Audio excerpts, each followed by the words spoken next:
Hey, Wefters, Mr. Lassiter here. We're going to go ahead and get this review started, and I have some other things we'll try out, and I'll send some of that stuff through email. I just want to check to make sure my sound's working. So I think that is the case. I know that we might have, I think we got about 18 people here right now, which is great. And we'll begin shortly with, as long as you have some good questions for me. I have a little bit of stuff that I wanted to wrap up from yesterday. So I'm pulling that up right now. Just some stuff I want to talk about with Japan as we take a look at kind of the last little bit of this unit. And in yesterday's activity, I think I shared the PowerPoint with you, and I'll make sure to share it with anybody if I missed it. So just let me know. Well,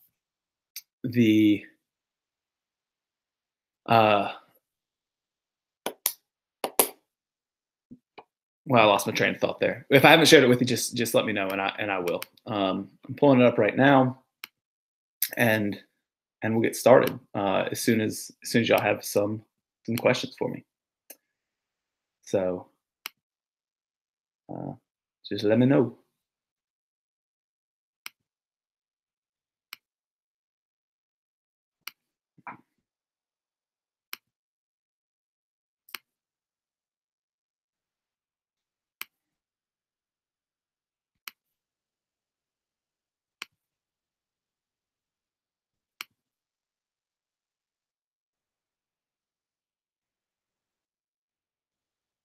All right, here we go.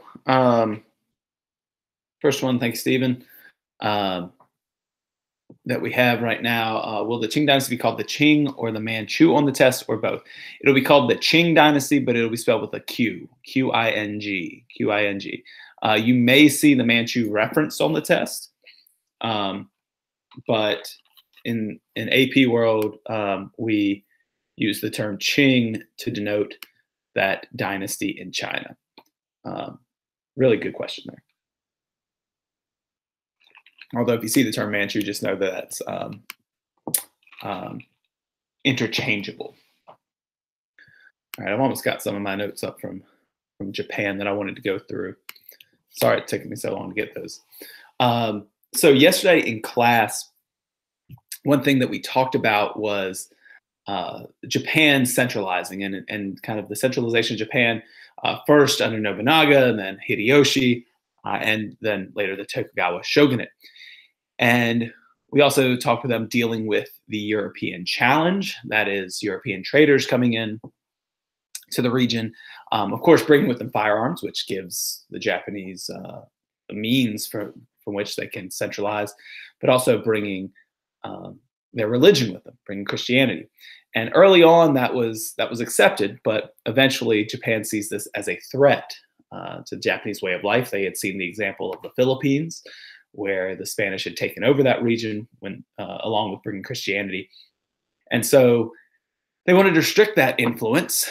And by the 1580s, we start to see Christian missionaries being ordered to leave. There were persecution of Christians underway by the 1590s, and it was officially banned by the year 1614. There was continued persecution of Christians. They basically are driven underground. The movie Silence is a really good historical novel fictional account of this, but is absolutely fantastic. And the Japanese also want to restrict other influences. So they restrict trade to one port city, the city of Nagasaki, similar to what we saw with Canton in China with the Qing Dynasty.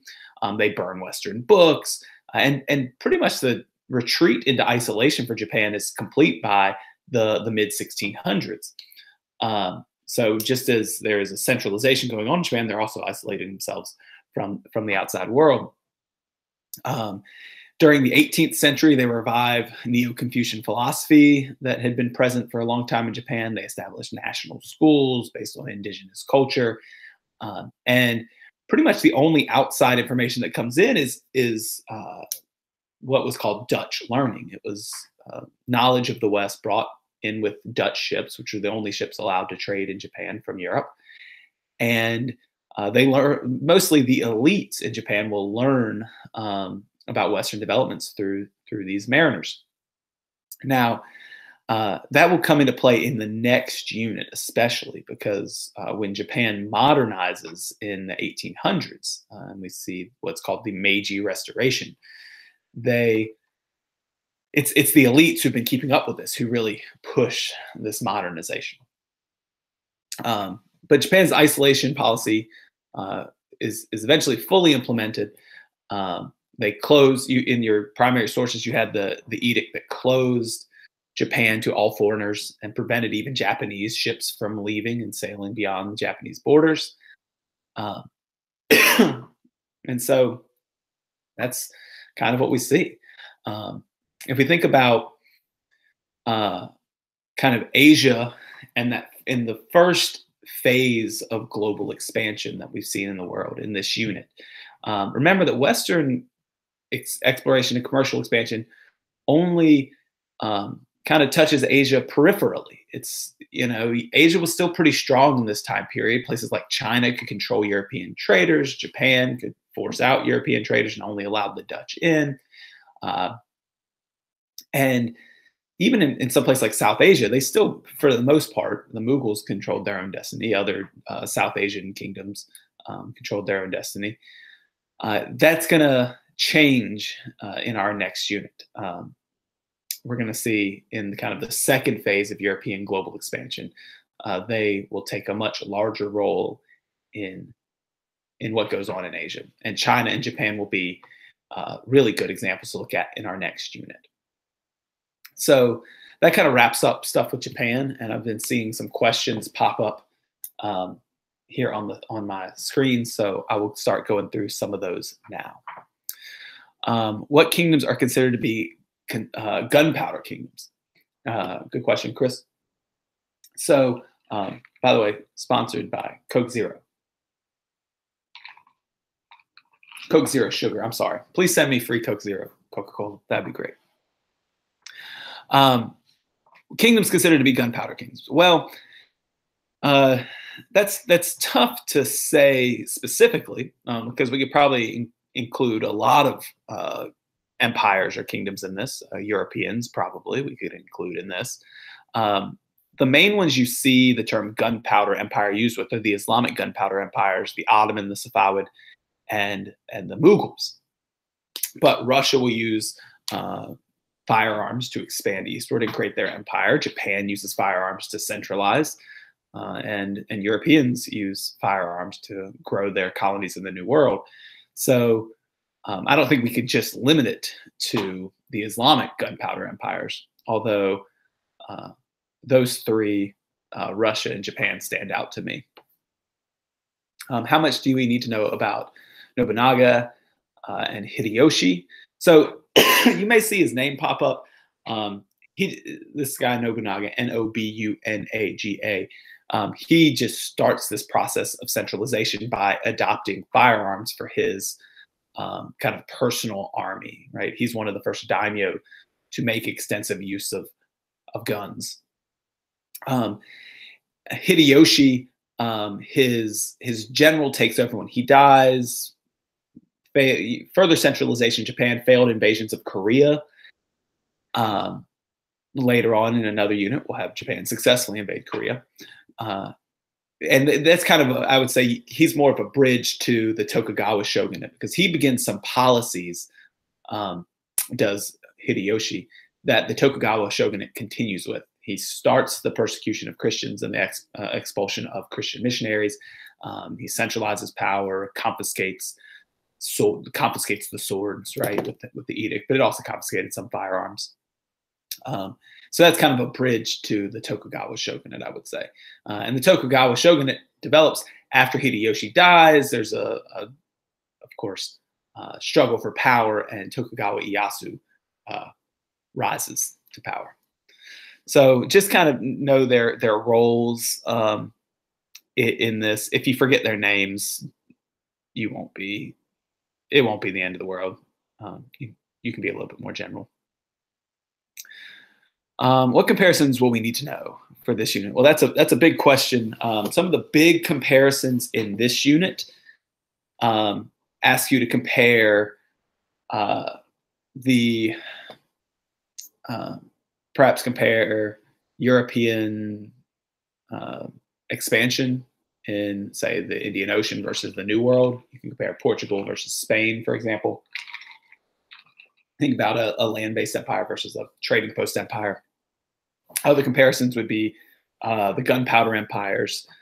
Comparing trade networks could be one. Comparing labor systems. Comparing Russia and China, or China and Japan. Those are some big comparisons in this unit. And just think about, with those comparisons, usually you're asked a multiple choice question, or you're asked some type of short answer question or LEQ, and it's going to be pretty specific. It's going to say, you know, compare the political expansion or empire building, or compare trade within these regions, and just make sure to drill down with those comparisons and think, all right, what do I know about let's say, what do I know about imperial or centralization in Russia? What do I know about centralization in France? What do I know about centralization in Japan? Right? If you're asked a question, say, on that, I think the key concept for that one is not, it doesn't say centralization. The exact word is the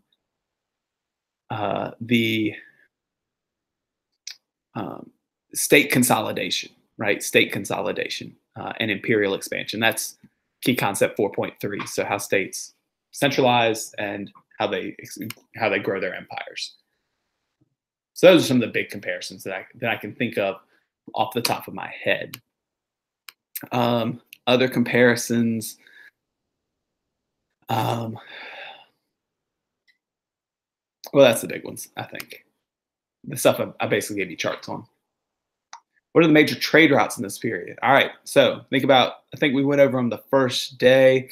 The Indian Ocean continues into this time period. The Silk Road will decline by the end of this time period. The overland Eurasian routes will decline. The trans-Saharan trade will still be around, although it will go into decline. The big new one that becomes the largest trade network by the time we reach by the end of this time period, of course, is the Atlantic system. But that starts in this time period. So the big one, the ones we spent the most time on for this unit were the Atlantic system and the Indian Ocean trade network. They really get all of our attention in Unit 4. Is it important to read Chapter 15? Yeah, I'd say so, Daniel. Yeah, I'd say so. I left my books across the room, so I may have to go get them in a little bit. Chapter 15, I believe, deals with the cultural changes that were going on, I believe. Where did I put my book? I'll be right back. Oh, found it. It was right behind my my computer. So this unit is only 3 chapters long. Cultural transformations, religion and science. So we didn't talk a whole lot, or I didn't talk at least a lot, about the scientific revolution.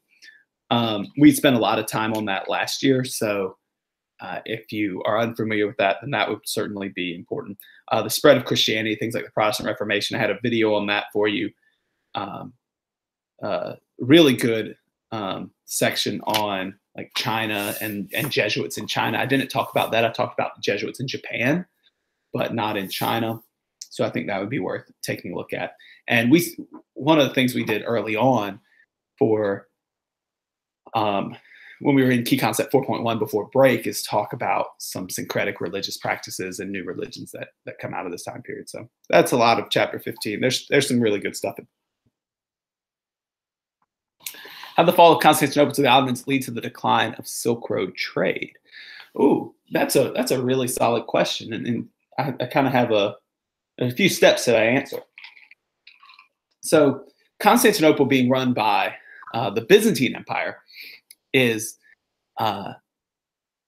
was for a long time, up until 1453, kind of the connection of the Mediterranean, Southern Europe to the Eastern world.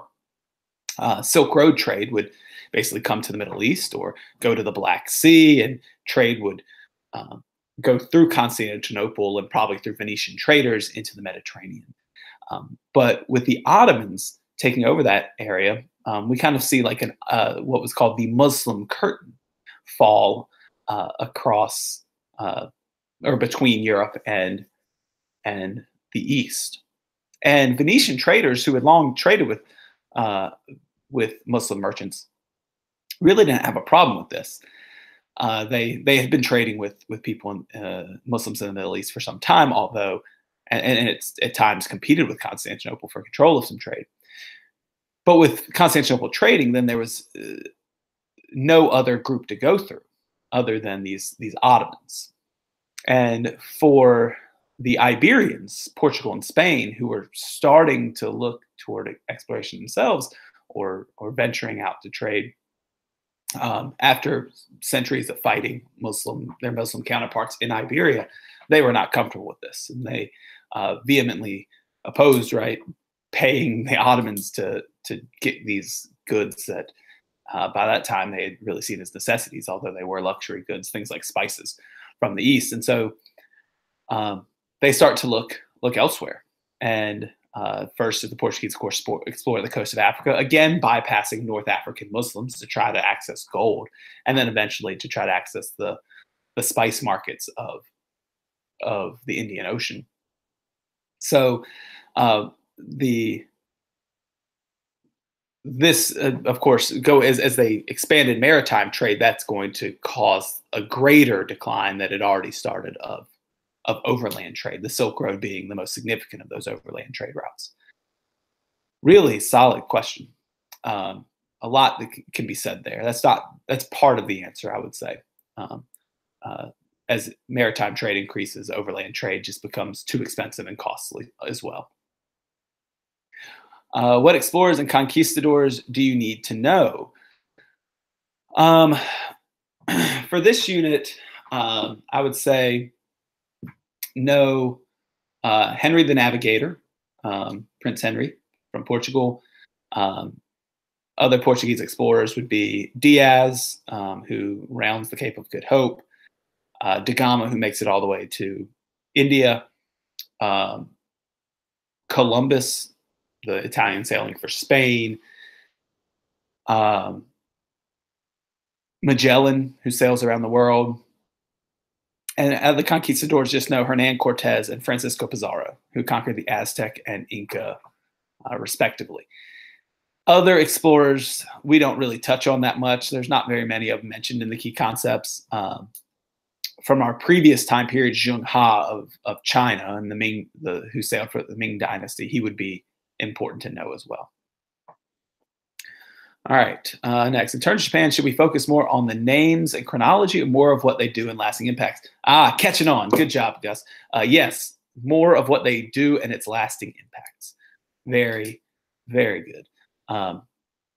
The names and chronology come up in questions. Having an idea of when things happen is really important, but you have not, nor will you ever see an AP question, AP World question that just says, in what year did this happen, or when did, or what was the name of the man who did this? That will not be a question. Instead, you're going to be asked, what were the consequences of something that occurred? Or you might see, for example, a primary source from Hideyoshi, the collection of swords, and it might ask you some question about consolidating power or the effects of guns or something along those lines. So causes and effects, long-lasting impacts. That's where it's at. Major technological developments in this time period. All right. So we'll start with the fact that this time period, the early modern era, 1450 to 1750, is characterized by a new global trade network. So what technologies make that possible? Astrolabes, improved compasses, the development of the caravel, and similar ships, right? They had the flute, the caravel, and there was one other in the key concepts I can't remember off the top of my head. The flute, the caravel, and the something else. New map making technologies, new cartographical sciences, the understanding of wind patterns and the mapping of wind patterns, not just in the Indian Ocean, which for a long time had been important, but in the Atlantic Ocean as well. Those are the technologies that make the trade in this area, in this time period, possible. If we think about like key concept 4.2, new technologies, there might have nothing really comes to mind. There's increased silk production, but I don't know if there's any specific technology that you need to know for that. Our next unit is really going to have a lot of them because we're going to get into the Industrial Revolution. And then in terms of state consolidation and imperial expansion, it's all about gunpowder and the development of cannons and guns and all those types of things.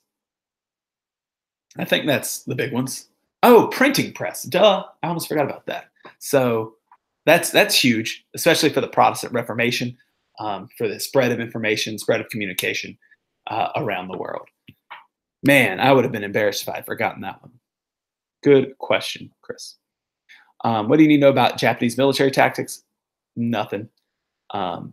Next question. It was mentioned that Russia and China worked together to deal with the Mongols. What happened to the Mongols after period 3? Well, the Mongols are going to stay in what is basically modern-day Mongolia today. They're going to continue their pastoral lifestyles. At times, they're going to organize and become a little bit stronger. At times, they'll be a little bit weaker. At times, they'll put pressure on the outside groups. But as far as this course is concerned, they kind of fade off, and they don't really come back in terms of importance outside of just being kind of that peripheral group of people that must be dealt with or taken into account with expansion. But they're still there today. There's a country named Mongolia. It's really cool. One day I'll go there. What we need to know about the Russian fur trade. Well, just know that it's an important,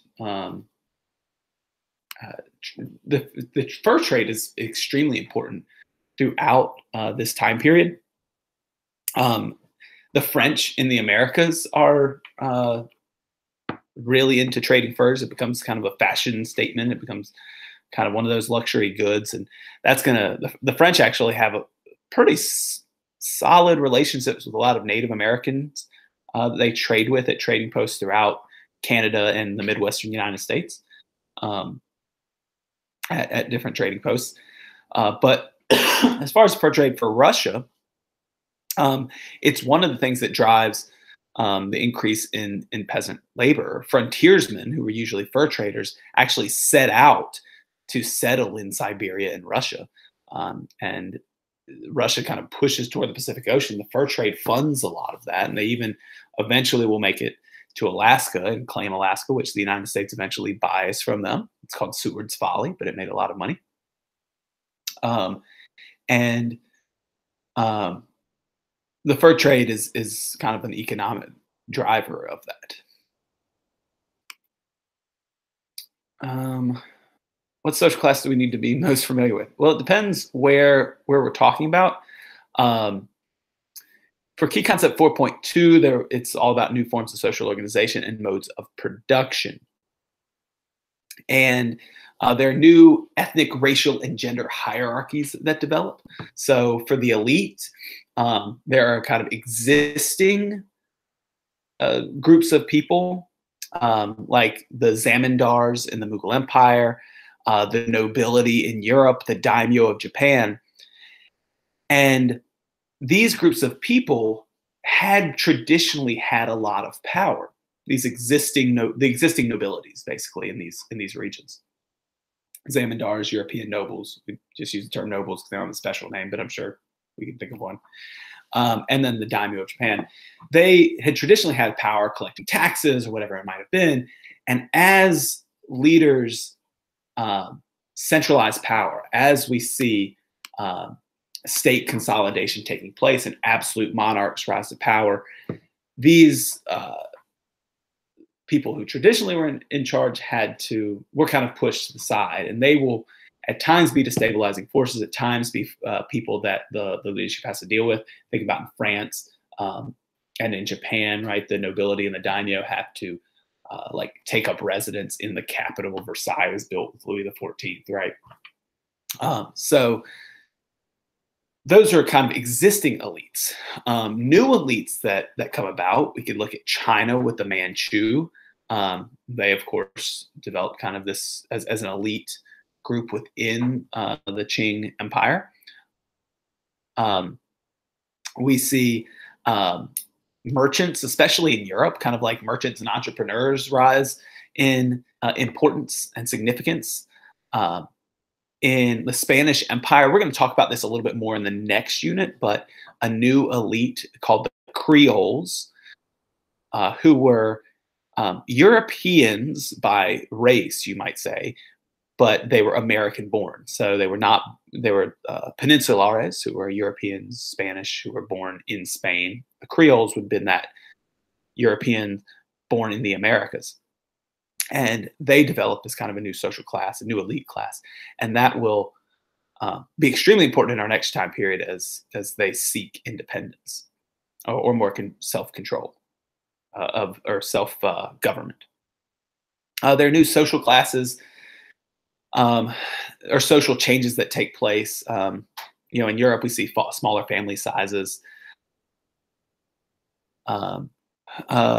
Racial class systems that you need to know. Again, we'll look at it in more detail in next unit. I usually talk about it more as we get toward the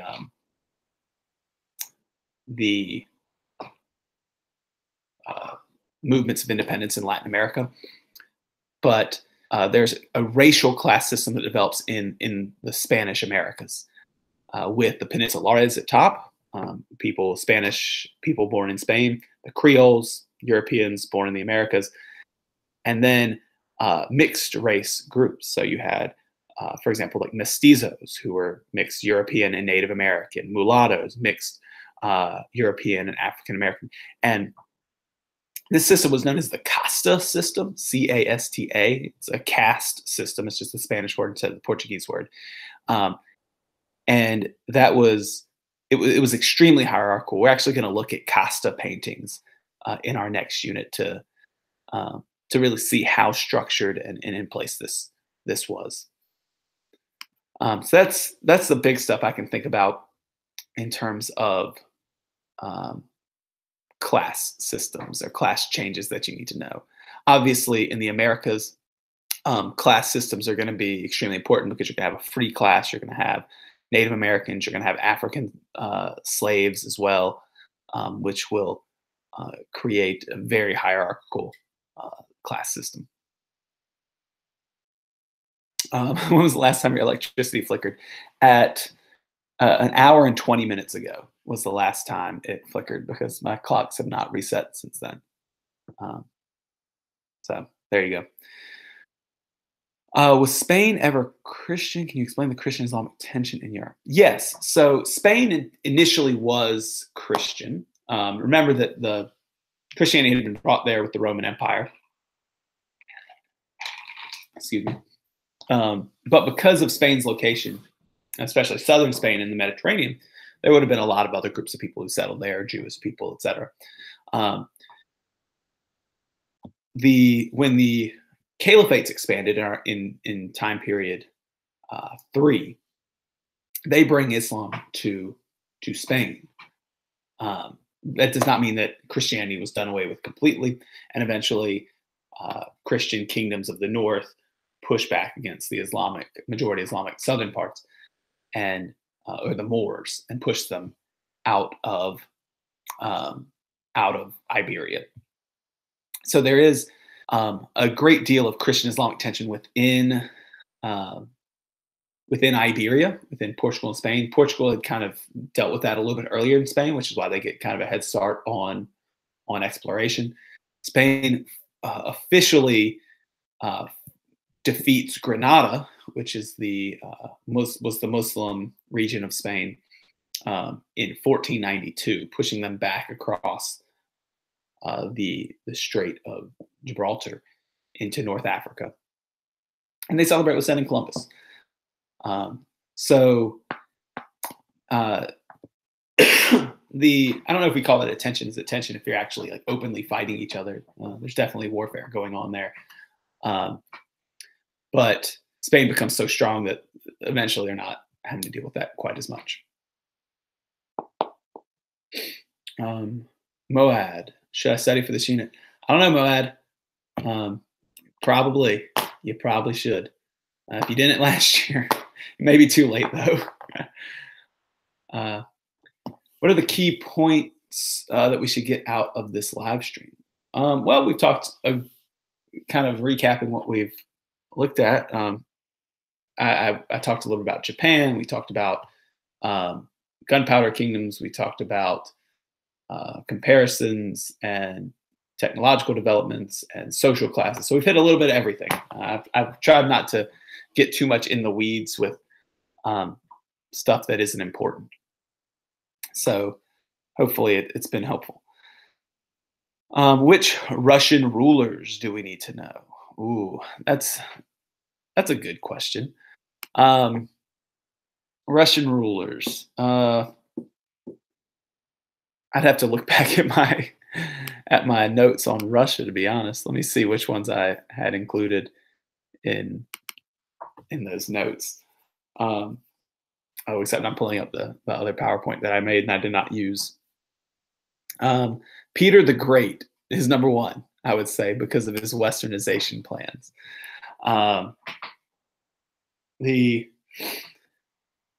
Russia's an interesting case, and one that I didn't get to talk about too much. Is it European or is it Asian? That's like the big question, right? It was Eastern Orthodox. It had Byzantine connections. There was even Mongol influences in Russia, of course, from when they were under control of the Golden Horde. But in the West, where Europe was, I mean, it certainly had links to Europe through trade. New technology and new ideas were coming out of the West. And Russia was an important area for trade. Just its geographic position were important. The people to know, I think, number one, I would start with Ivan III, Ivan the Great, as he was known. He expels the Mongols in the late 1400s. That sounds about right. I think that's right. I think I may have said in class the other day it may have come right before this time period. I think it actually comes at the very beginning of this time period. But he gains a legitimacy as a czar or Caesar for Russia.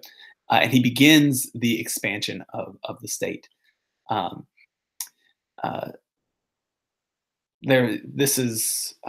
he would be kind of the first one I think you should know. The next one, Ivan IV, rules around the year 1550. He continues the expansion eastward into Siberia. And that expansion will continue after him. Russia actually reaches the Pacific by about 1640. Which is pretty remarkable in their expansion. But he does not leave an heir, and a new dynasty eventually begins. I think there's some infighting that takes place. I can't remember exactly, among the boyars, who were the elite, the nobility of Russia. And the next one I would say to know,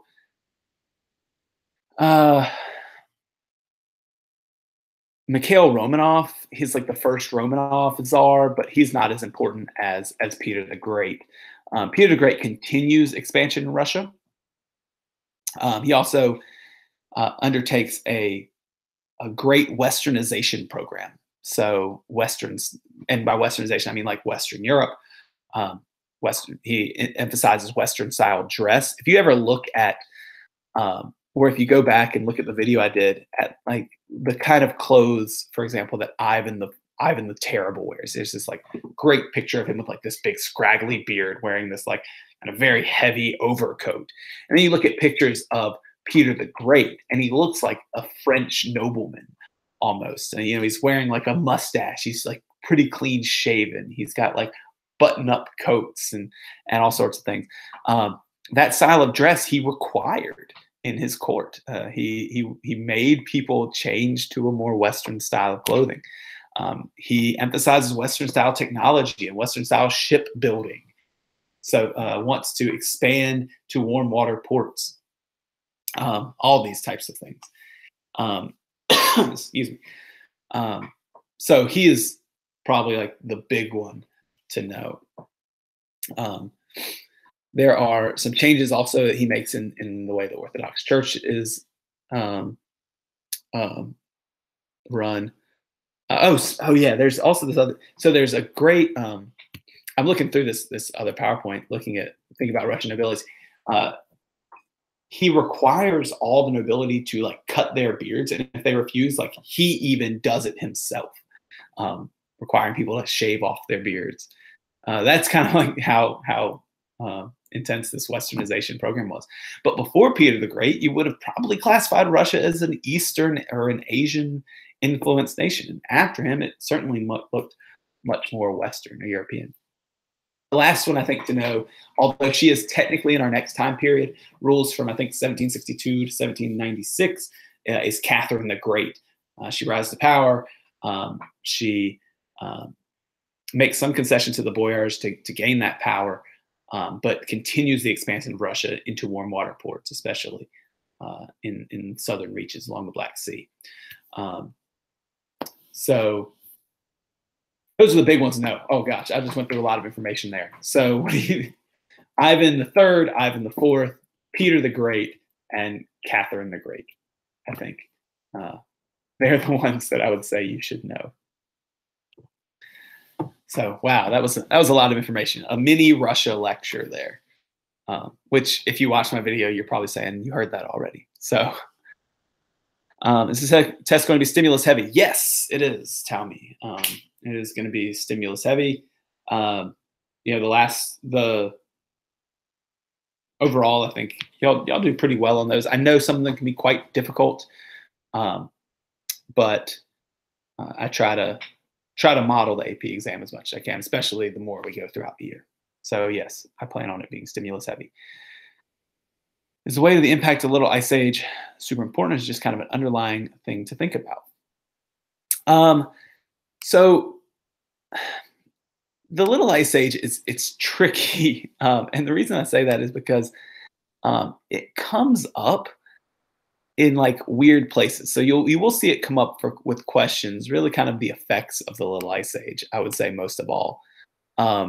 If you take a look though at if you just what was in that crash course video is what you need to know. Just like what its causes were, how people reacted to it, and its effects on Europe and China. You'll be good with that. I don't want to like overstate its importance in the course. It just changed agricultural practices. In some places, we see the contraction of settlements. We see, of course, food production problems, and in some cases, because of the shorter growing seasons, people have to look at new, innovative ways of farming in order to make up that difference. And that, in a way, will kind of lead toward an agricultural revolution 2.0 in our next unit, which will push, which will basically give the changes in agriculture that are needed to raise the population that will eventually lead to industrialization. So we'll come back to it in the next unit. But yes, I would say more so underlying thing to think about. Just know that its effects. What religious developments occurred in this time is the next question. So kind of a hard shift here. Think about with religion this time period, there's only really like only like a few new forms of religions, and they're all syncretic, right? That we want to think about. There's Sikhism, which develops out of Islam and Hinduism. And then there is Vodun, for example, Christianity and and African beliefs, right? That develops in the Caribbean. And Santeria, for example, another similar blend of African culture with with African with Christianity.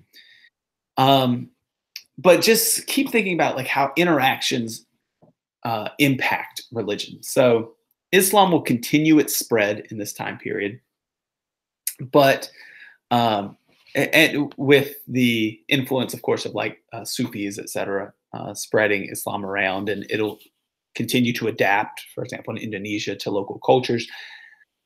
We do see the conflict, if we're thinking about like a religious development, a widening of the chasm between Sunni Muslims and Shia Muslims, mainly because of the Ottoman Safavid uh, um, conflict.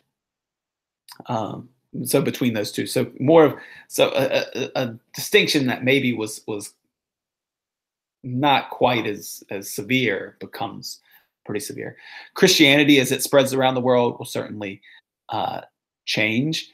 Christianity goes from basically a European religion, or Western Christianity, Roman Catholicism, goes from being a European religion. Eastern Orthodoxy, East would have been in Eastern Europe and parts of Asia. Well, Christianity goes global, right? It spreads especially to the Americas. In fact, 40% of all Roman Catholics today live in Latin America. It spreads to the Indian Ocean with varying success, right? Spreading eastward. Some coastal regions of Africa convert to Christianity, like in the Congo. But excuse me, really kind of minor successes. The Philippines would be an example of a major success, the Spanish spreading Christianity there. Of course, kind of through force as well. Japan was a success for a while with the Jesuits. But as it spread, it also diversifies, right? So you have, for example, in Mexico, the development, this devotion to Our Lady of Guadalupe, which incorporates Roman Catholic beliefs with some indigenous beliefs and practices. And there are a lot more examples of it, but that was one that we went over in class. So Christianity, of course, spreads globally. But the other thing to keep in mind is that within Europe, Roman Catholicism splits with the Protestant Reformation. So that is another major change with religion, especially with Christianity. The only other major split that had really occurred was between the Western Church and the Eastern Church in the year 1054.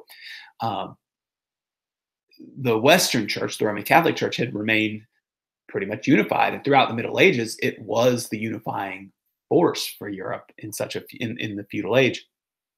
When the Protestant Reformation comes about, aided by the rapid communication provided by the printing press, Roman Catholic Christianity splits and splits and splits. We see the development of Lutheranism and Calvinism and Anglicanism. A whole lot of differences in Europe, which will, of course, impact the way Europe operates, especially seeing some kings and the like gaining more authority by confiscating church lands and declaring themselves separate from the Catholic Church. All right, what do we need to know about France's maritime expansion and empire? Pretty much what was in the colonial experience reading on France. I think it was on France, England, and the Dutch. France spreads to the Americas, deals a lot with the fur trade. Just give that reading a once over. It's in the PLP. Why the Dutch seem to drop off after this time period? They don't. They actually remain quite powerful into our next time period with trade, but the British eventually overtake them. And I don't remember. I have to go back and look. They eventually. I got to go back. There you go. There's the first one y'all stumped me on. I used to know the answer to this, so let me think about it. I think there's some type of conflict between Britain and the Dutch at some point. We'll talk about it in next unit, though. All right, that may mean that it's close to time for me to wrap this up.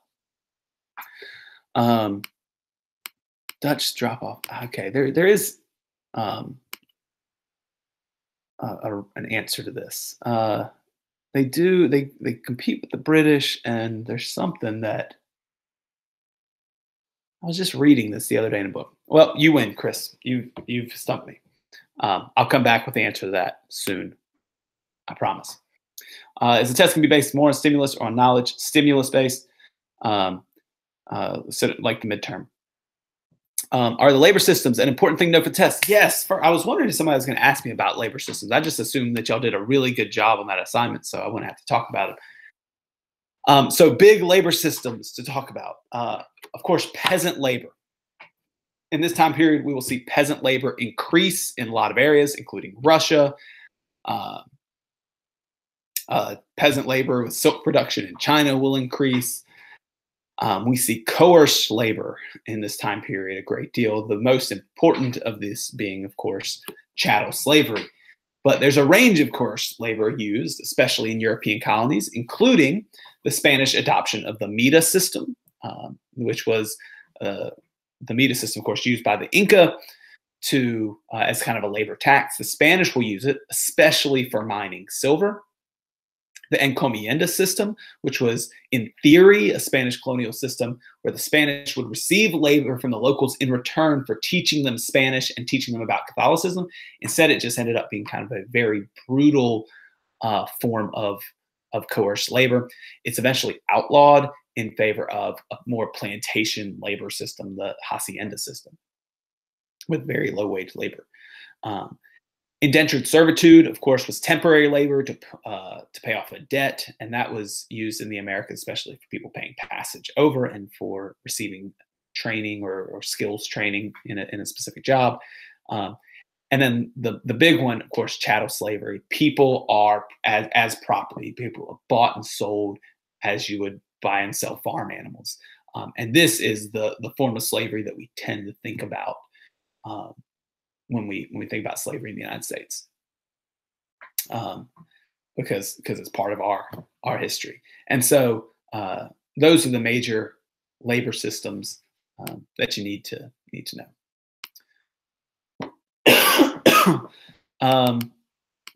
We know about philosophers and their philosophies. I don't know exactly what this is referring to. Maybe about if you're thinking about the Enlightenment, we're going to talk about at our next unit. I think your textbook and some of the readings I gave you hint at this and start to talk about the Enlightenment in this time period, because it does technically begin in this time period. We're going to deal with it in our next time period as a lead-in to the Atlantic revolutions. I'll take a couple more questions, and then I'm going to talk to you about the Kahoot. Which I figured out a way where we don't have to all be on here at the same time. You can do it, and then I can use it if we don't have school tomorrow, which, I mean, I'm looking outside at the 7 inches of snow or 6 inches of snow that I have outside of my house, and it's looking increasingly unlikely. But we're going to prepare as if we have the test tomorrow, and I'll give you a Kahoot for practice tonight, too. So a couple more questions. Could you talk a little about indentured servitude and also a review of serfdom?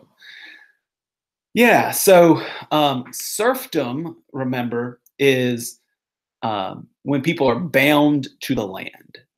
So they work on a land in exchange for protection or whatever it might be, and oftentimes they cannot leave that land.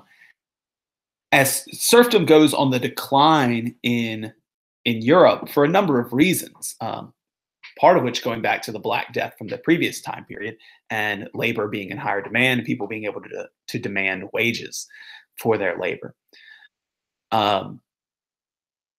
Russia, it does eventually come back and is put into use.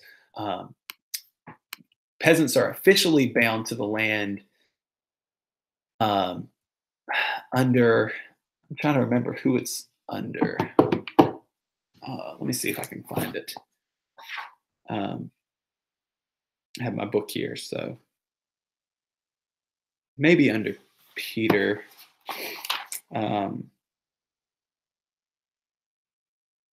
Serfdom in Russia, page 698.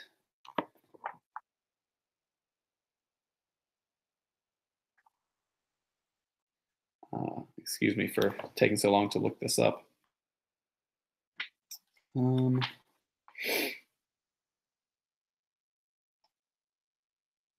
Well, it's not on this page.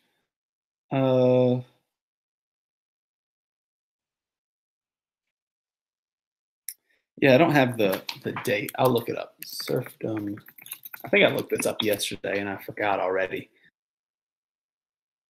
Alexander the First, Russia's first serfdom officially abolished in 1861, which somebody had told us yesterday. I think Olivia had noted that.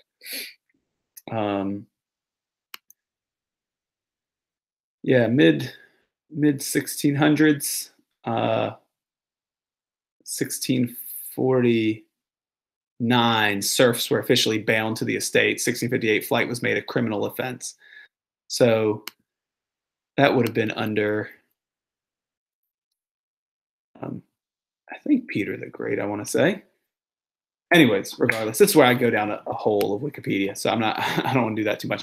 But anyway, serfdom on the decline in Europe for the most part. It eventually is on the rise in Russia. Indentured servitude.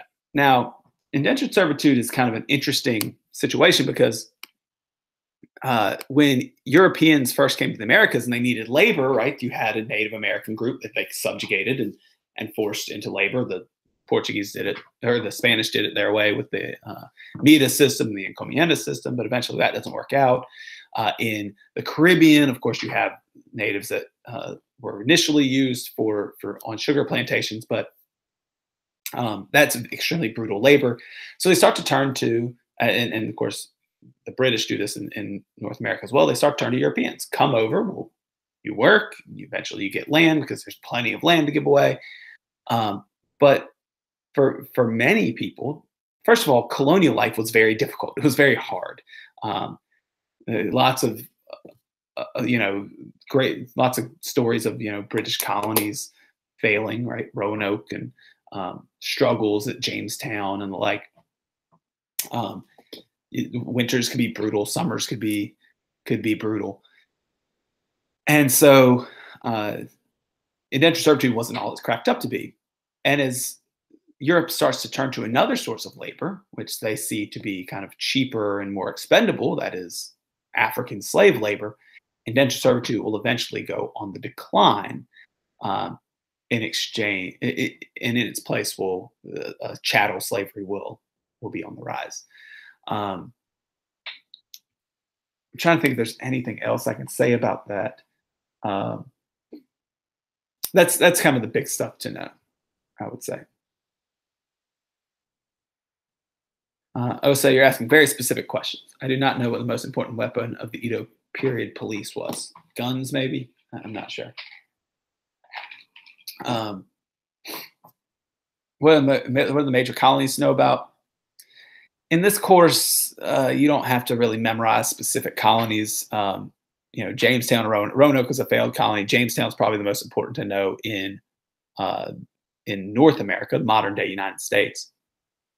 But you don't have to memorize like specific colonies for this course. You may see them pop up in names used, but you'll probably be given some context on the test for them. Is it snowing for me too? Yes, it's still coming down. It is still coming down outside. But that doesn't stop us here. We need to know the leaders of the colonies in the Americas. No, you will not. What are the main things to know about the Renaissance? The Renaissance cultural awakening in Europe. For the Renaissance, of course, begins around 1400, I guess. We see Europeans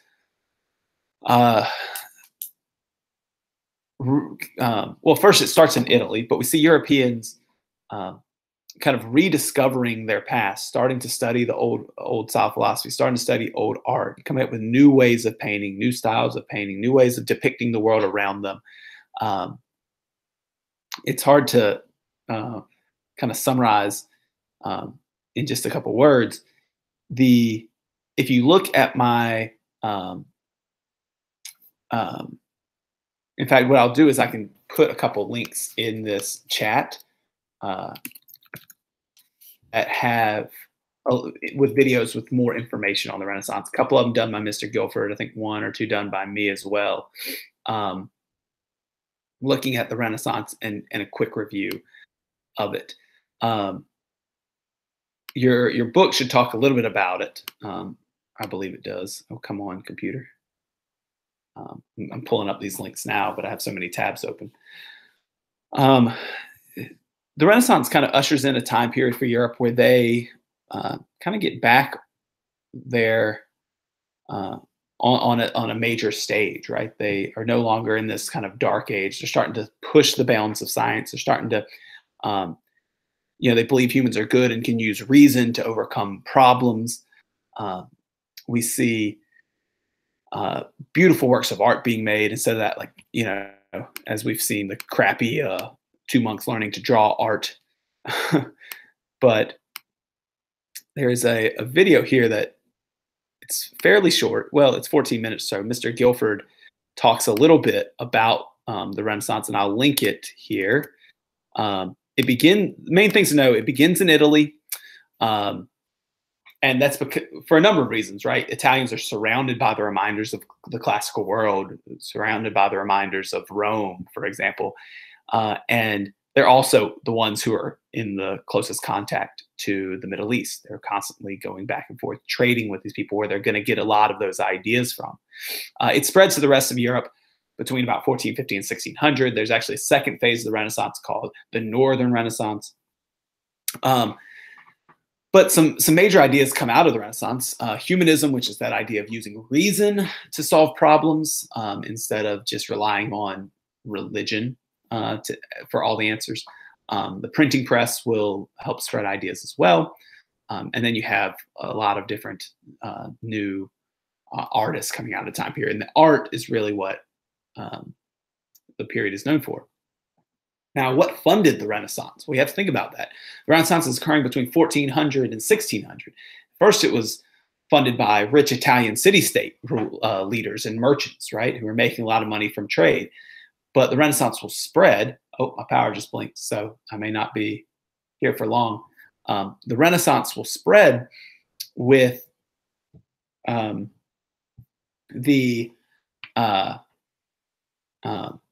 as Europeans start to explore around the world, right? As they start to engage in trade in all these different regions, they are going to be making a lot of money. And as a ruler, you can gain a lot of legitimacy by putting some of these funds that you're amassing as you centralize your power back into production, major art productions, or funding scientists, or funding these great thinkers of your country. So eventually it'll lead to a scientific revolution by the 1600s, et cetera.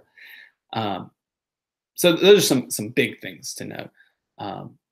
So I'm going to link here as Mr. Guilford calls it, the shortest possible overview of the Renaissance. But if you take a look at I'm clicking on his channel right now, he has another really good video on the Renaissance that I want to share with you. If I can find it. Man, we've been teaching this class for a long time. Found his scientific revolution stuff. The Renaissance, here we go. And here's the video. It's a 9-minute video on an introduction to the Renaissance too. Shout out to Mr. Guilford for making those two excellent videos.